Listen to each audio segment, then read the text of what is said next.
जय हिंद बच्चों। आज हम जो है विलेयता के बारे में पढ़ने जा रहे हैं। विलेयता, ठोसों की द्रवों में विलेयता। Solubility of solid in liquid. ठोस की द्रव में विलेयता को दो प्रकार से व्यक्त किया जा सकता है। पहला, एक निश्चित ताप पर ठोस पदार्थ की ग्राम में वह अधिकतम मात्रा जो 100 ग्राम विलायक में घुल सके उस पदार्थ की विलेयता कहलाती है। और दूसरा,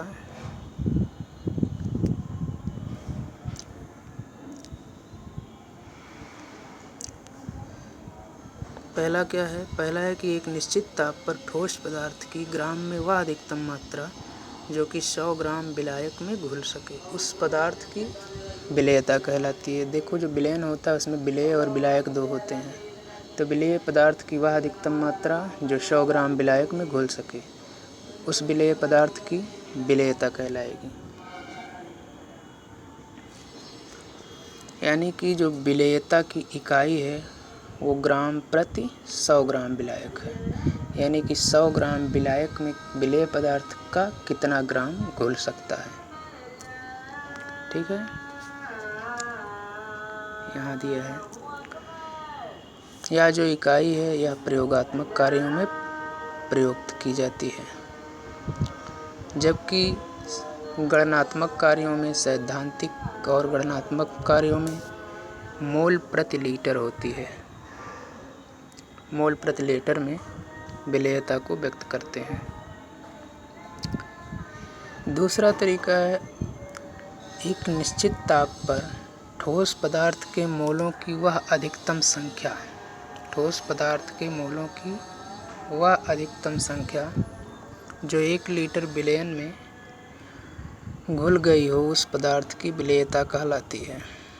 एक निश्चित ताप पर ठोस पदार्थ के मोलों की वह अधिकतम संख्या जो 1 लीटर विलयन में घुल गई हो उस पदार्थ की विलेयता कहलाती है। यानी कि विलेयता की इकाई मोल प्रति लीटर है। क्या है? मोल प्रति लीटर।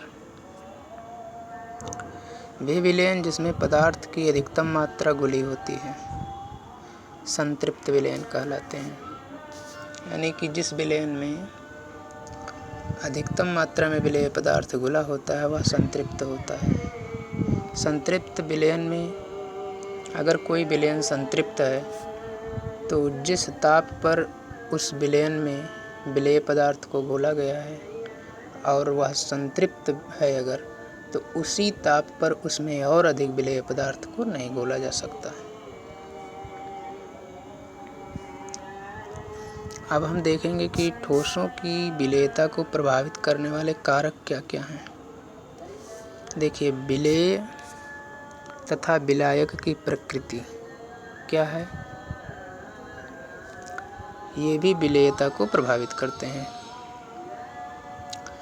हर ठोस द्रव में नहीं घुलता। लोहे को अगर पानी में हम घोलने का प्रयास करेंगे बिल्कुल ही नहीं घुलेगा। तो हर ठोस द्रव में घुलता नहीं। उदाहरण के लिए NaCl, KCl मतलब कि सोडियम क्लोराइड जिसको हम नमक कहते हैं, कैल्शियम क्लोराइड, ग्लूकोज, चीनी वगैरह, ये सब पानी में आसानी से घुल जाते हैं। लेकिन नेप्थालीन जल में नहीं घुलता। इसी प्रकार NaCl, KCl, ग्लूकोज आदि ये बेंजीन में नहीं घुलते, जबकि नेप्थालीन बेंजीन में घुल जाता है। देखो, NaCl, KCl, ग्लूकोज ये सब पानी में घुलते हैं तो बेंजीन में नहीं घुलते हैं, जबकि नेप्थालीन बेंजीन में घुल जाता है तो पानी में नहीं घुलता। क्यों? क्योंकि NaCl और KCl अध्रुवीय पदार्थ हैं। मतलब ये NaCl और KCl ये ध्रुवीय पदार्थ हैं। जो पदार्थ या जो विलेय पदार्थ ध्रुवीय होंगे वो ध्रुवीय विलायकों में घुलेंगे, जो अध्रुवीय होंगे वो अध्रुवीय विलायकों में घुलेंगे। यानी समान समान को घोलता है। ध्रुवीय पदार्थ को ध्रुवीय विलायक घोलेगा, अध्रुवीय पदार्थ को अध्रुवीय विलायक घोलेगा। समान समान को घोलता है, यहाँ पर ये बात ध्यान रखना।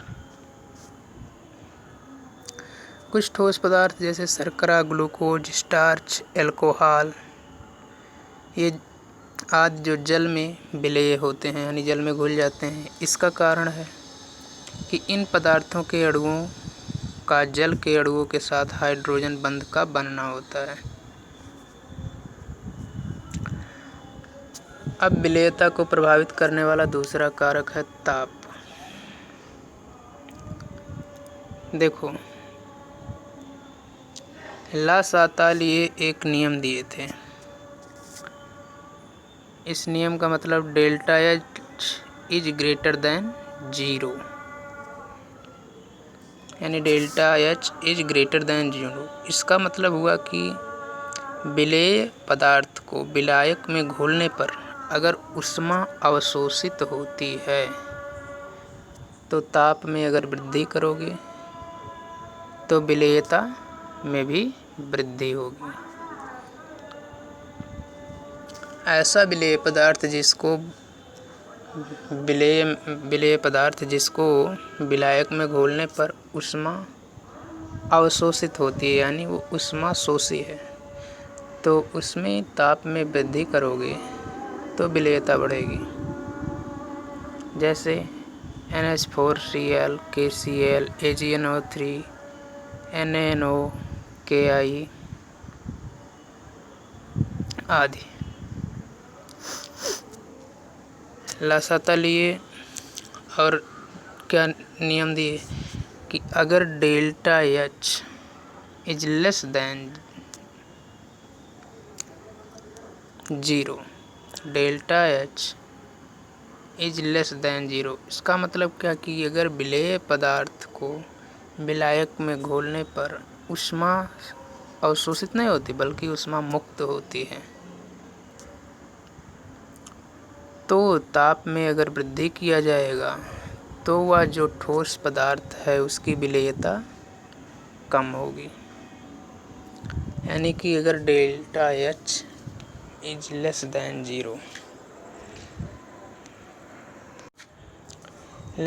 0 है तो जो ठोस विलेय पदार्थ है उसको विलायक में घोलेंगे तो वो ऊष्मा मुक्त करेगा, और ऐसा ठोस पदार्थ की विलेयता अगर टेम्परेचर और बढ़ाएंगे तो कम हो जाएगी। जैसे उदाहरण के लिए जो चूना होता है, चूने को आप लोगों ने देखा होगा कि जब चूने को पानी में घोला जाता है तो काफ़ी मात्रा में ऊष्मा मुक्त होती है। जो चूना होता है उसको पानी में घोलने पर काफ़ी मात्रा में ऊष्मा मुक्त होती है, उसको और अगर ऊष्मा दिया जाएगा तो उसकी विलेयता कम हो जाएगी।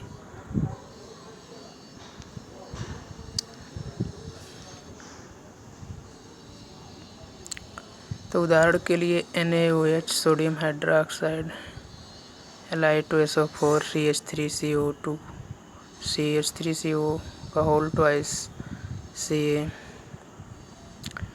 ये आदि कुछ ऐसे उदाहरण हैं जिनमें ताप में वृद्धि करने पर इनकी विलेयता कम हो जाएगी।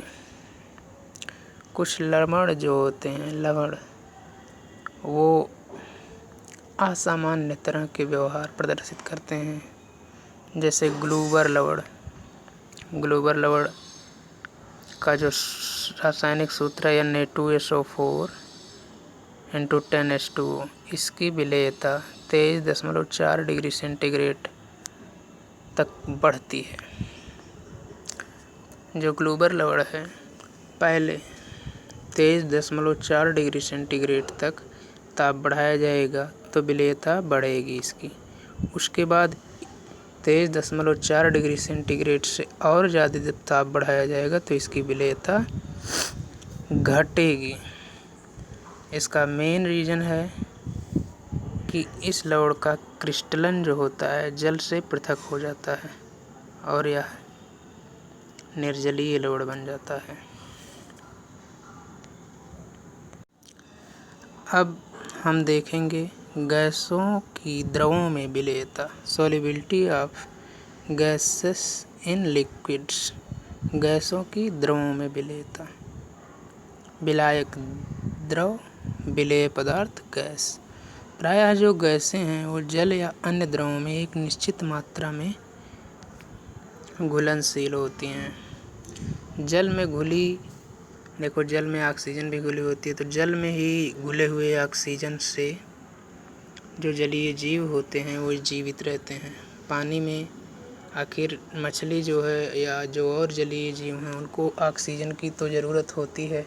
जितने भी लोग हैं सांस लेने के लिए ऑक्सीजन का ही यूज करते हैं, चाहे वो पेड़ हो चाहे वो जीव हो। तो जल के अंदर जो जीव हैं वो जल में घुले हुए ऑक्सीजन का यूज करते हैं। जल में घुले जलीय जीव जल में घुली ऑक्सीजन का यूज करते हैं सांस लेने के लिए। किसी द्रव में गैसों की जो विलेयता होगी, किसी द्रव में गैसों की विलेयता को अवशोषण गुणांक द्वारा व्यक्त किया जाता है कि द्रव कितना गैस अवशोषित किया है, एब्जॉर्प्शन कोफिशिएंट। वह द्रव जो है कितना गैस एब्जॉर्ब किया है अपने अंदर, इसको अवशोषण गुणांक कहते हैं, एब्जॉर्प्शन कोफिशिएंट। किसी निश्चित ताप पर एक वायुमंडलीय दाब पर, किसी निश्चित ताप और एक निश्चित वायुमंडलीय दाब पर विलायक जो है विलायक द्रव है, विलायक के इकाई आयतन में, इकाई आयतन मतलब चाहे 1 लीटर या 1 मिलीलीटर, मतलब इकाई आयतन मतलब एक इकाई। तो निश्चित ताप एवं दाब पर इकाई आयतन में कितनी गैस घुली हुई है। निश्चित ताप और एक वायुमंडलीय दाब पर विलायक के इकाई आयतन में घुली हुई गैस का सामान्य ताप व दाब पर निकाला गया आयतन अवशोषण गुणांक कहलाता है। ठीक है। अब हम देखेंगे गैसों की विलेयता को प्रभावित करने वाले कौन कौन कारक हैं। उदाहरण, ठोसों की विलेयता को प्रभावित करने वाले कारक के बारे में जानें। यहाँ पर गैसों की विलेयता को प्रभावित करने वाले कारक के बारे में जानेंगे। Factors affecting solubility of gas.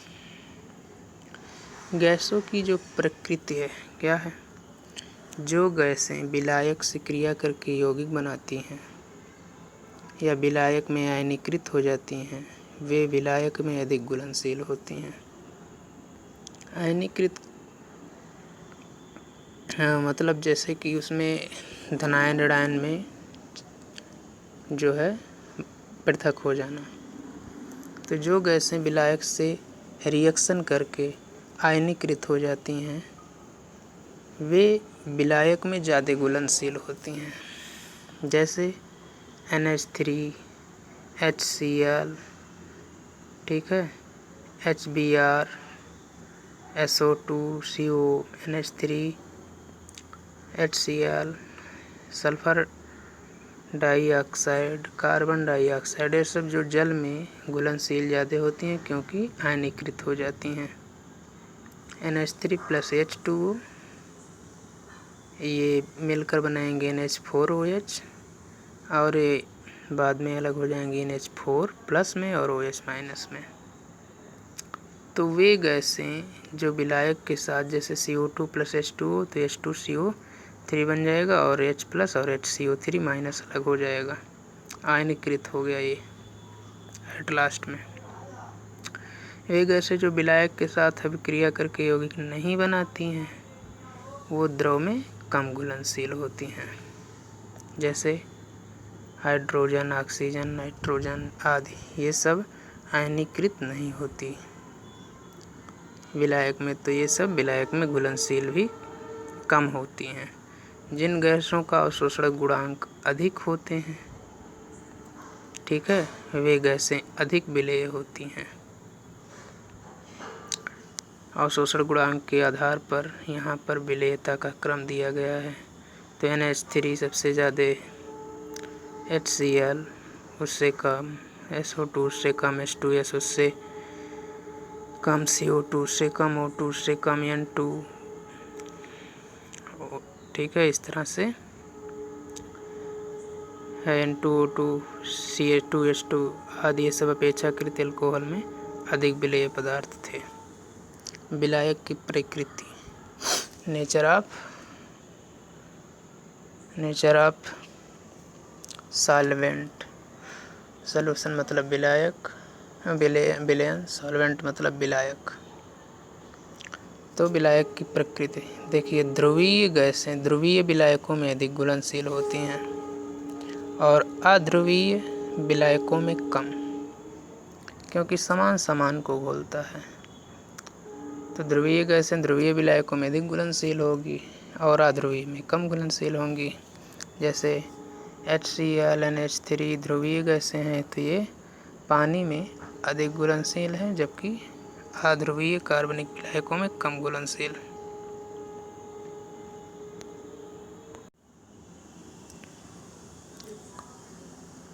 अब गैसों की विलेयता को प्रभावित करने में ताप का क्या प्रभाव है। देखिए, ताप का प्रभाव, जब किसी गैस को द्रव में घोला जाएगा तो ऊष्मा मुक्त होती है। अतः गैसों की द्रव में विलेयता ऊष्माक्षेपी अभिक्रिया है। देखो, जब विलेय पदार्थ को विलायक में घोला जाए और ऊष्मा मुक्त हो तो उसको ऊष्माक्षेपी कहेंगे, और जब विलेय पदार्थ को विलायक में घोला जाए, ऊष्मा अवशोषण हो, एब्जॉर्ब हो, तो उसे ऊष्माशोषी कहेंगे। तो गैसों की द्रव में जो घोलने पर ऊष्मा मुक्त होती है तो ये ऊष्माक्षेपी अभिक्रिया है। कैसी अभिक्रिया? ऊष्माक्षेपी अभिक्रिया है। जैसे CO2 और H2 मिलेंगे, H2CO3 बनेगा और ऊष्मा निकलेगी। CO2 H2O जब मिलेगा तो H2CO3 बनेगा और ऊष्मा भी निकलेगी, तो ऊष्माक्षेपी है। अतः स्थिर दाब पर ताप बढ़ाने पर गैस की विलेयता घटेगी, क्योंकि ऊष्माक्षेपी अभिक्रियाओं ऊष्माक्षेपी में ताप बढ़ाने पर विलेयता घट जाती है। तो जब ताप बढ़ाएंगे तो विलेयता गैस की घट जाएगी। अधिकांश गैसों में उनके विलयन को उबालने से लगभग पूर्णतः मुक्त कराया जा सकता है।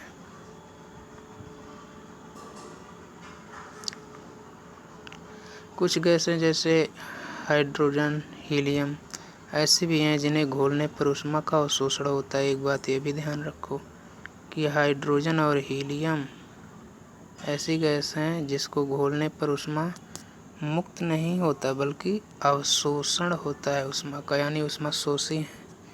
तो हाइड्रोजन और हीलियम को जब द्रव में घोला जाएगा तो ऊष्मा का अवशोषण होगा, यानी ऊष्मा शोषी है। तो इन जो हाइड्रोजन और हीलियम है, इनका जब ताप बढ़ाया जाएगा तो विलेयता बढ़ेगी।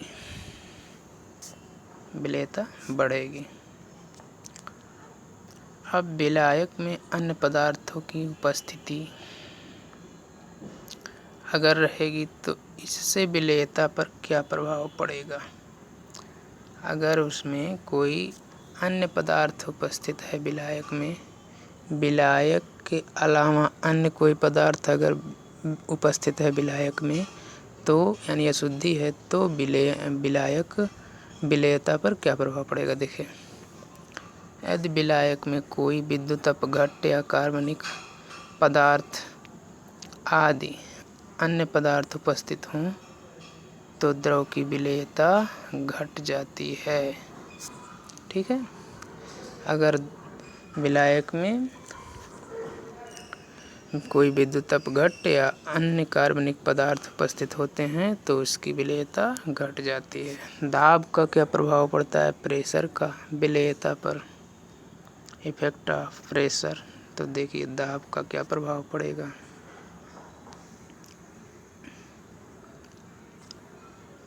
एक निश्चित ताप पर गैसों की विलेयता पर दाब के अध्ययन करने पर पाया गया कि दाब बढ़ाने पर गैसों की विलेयता बढ़ती है। यानी ताप को स्थिर रख के दाब बढ़ाया जाए तो विलेयता बढ़ जाती है।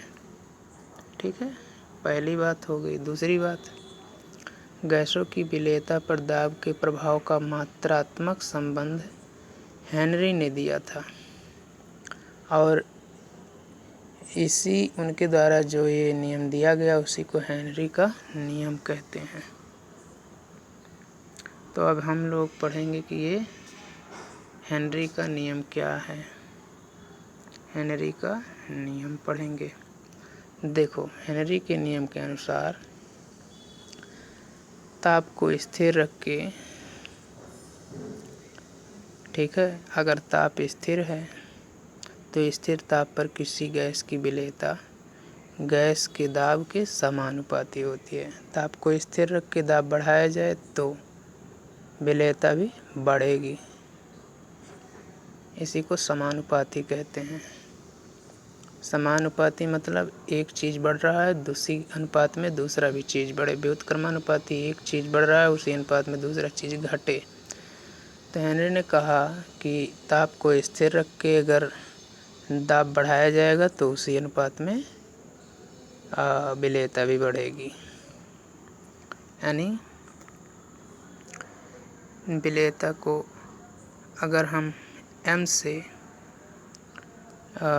रिप्रेजेंट मतलब प्रदर्शित करें और दाब को p से, तो m is proportional to p। देखो, जहाँ पर m is proportional to p, देखो जब हम समानुपाती का चिन्ह हटाते हैं तो एक नियतांक वहाँ पर कांस्टेंट लगाते हैं।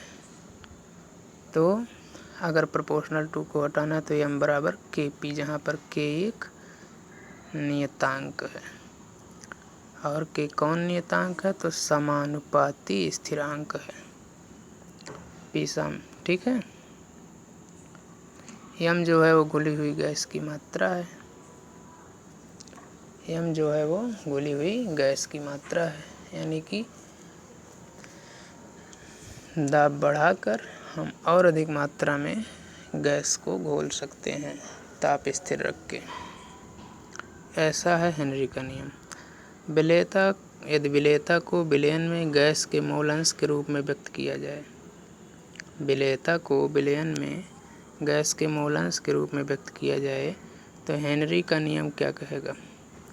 देखो, इनके अनुसार किसी गैस का वाष्प अवस्था में आंशिक दाब, किसी गैस का वाष्प अवस्था में, यानी गैस की अवस्था में, किसी गैस का वाष्प की अवस्था में आंशिक दाब उस विलयन में गैस के मोल अंश के समानुपाती होता है। यानी P pressure proportional to x। x जो है, x ये है, इसको हम मोल अंश को x से रिप्रेजेंट करते हैं, x से प्रदर्शित करते हैं मोल अंश को। तो गैस का वाष्प अवस्था में आंशिक दाब उस विलयन में गैस के मोल अंश के समानुपाती होता है। यानी दाब बढ़ेगा तो और अधिक मात्रा में गैस का मोल अंश गैस का उसमें घुल सकेगा।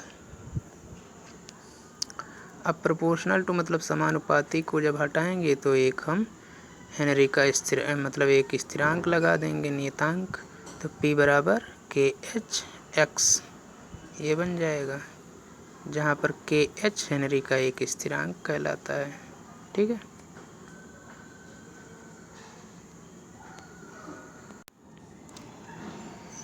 यदि गैस के आंशिक दाब को P से प्रदर्शित किया जाए और मोल भिन्न को x से, तो गैस के आंशिक दाब और मोल भिन्न के बीच में ग्राफ बनाया जाए तो एक सरल रेखा प्राप्त होती है। ग्राफ की एक सरल रेखा प्राप्त होती है। इस रेखा का ढाल KH को व्यक्त करता है। जैसा कि यहाँ पर देख सकते हैं, एक आंशिक दाब है, इधर आंशिक दाब है और इधर मूल अंश है। तो इसके बीच में ग्राफ खींचा गया तो एक सीधी रेखा प्राप्त हुई। हेनरी के नियम के अनुसार x यानी मूल अंश बराबर P/KH। समीकरण से स्पष्ट है कि समान दाब पर गैसों की विलेयता हेनरी के स्थिरांक के व्युत्क्रमानुपाती, अर्थात जिन गैसों के हेनरी स्थिरांक अधिक है उनकी विलेयता कम होती है और जिनके हेनरी स्थिरांक कम है उनकी विलेयता अधिक होगी। अब हेनरी के नियम की कुछ सीमाएं हैं। अगर दाब, हेनरी के नियम का सीमा यह है कि दाब बहुत ज़्यादा नहीं होना चाहिए और ताप बहुत कम नहीं होना चाहिए और गैस की विलेयता विलायक में कम हो। गैस की विलेयता विलायक में कम हो, गैस की आणविक अवस्था द्रव व गैसीय दोनों विलायकों में समान हो, ये इनका सीमा है। हेनरी के नियम का अनुप्रयोग। हेनरी के नियम का अनुप्रयोग क्या है, इसको देख लेते हैं। तो हेनरी के नियम का अनुप्रयोग है, शीतल पेय अथवा सोडा वाटर में कार्बन डाइऑक्साइड की विलेयता को बढ़ाने के लिए बोतल को उच्च दाब पर बंद किया जाता है। ठीक है।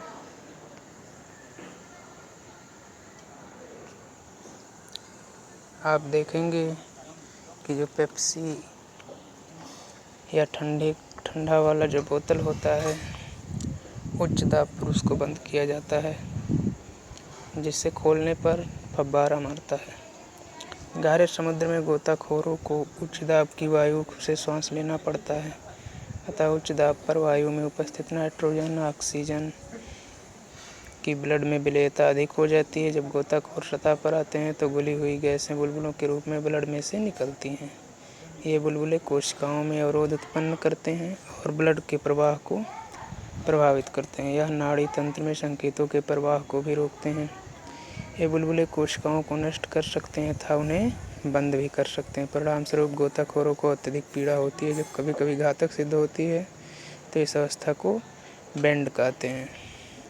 बेंड से बचाव के लिए गोताखोरों के गैस सिलेंडर में वायु के साथ हीलियम गैस भी मिलाई जाती है, जिससे इसकी विलेयता अधिक मात्रा में कम हो जाती है। सामान्यतः गैस सिलेंडर में हीलियम 11.7%, नाइट्रोजन 56.2% और ऑक्सीजन 32.1% होती है। ये हो गया तीसरा अनुप्रयोग है, ये दूसरा था। तीसरा क्या है, अधिक ऊंचाई वाले स्थानों पर ऑक्सीजन का आंशिक दाब कम होता है और ऑक्सीजन की सांद्रता कम होती है। इसीलिए यानी कि पर्वतारोही जो ऊंचाई पर चढ़ते हैं तो उन्हें ऐसे व्यक्तियों में ऑक्सीजन की कमी के कारण शरीर कमज़ोर होने लगता है और उनकी सोचने की क्षमता भी कम हो जाती है। ऐसे लक्षण को एनाक्सिया कहते हैं। बच्चों, अब हम मिलेंगे अगले लेक्चर में, इसलिए अब हमें इजाज़त दीजिए। धन्यवाद।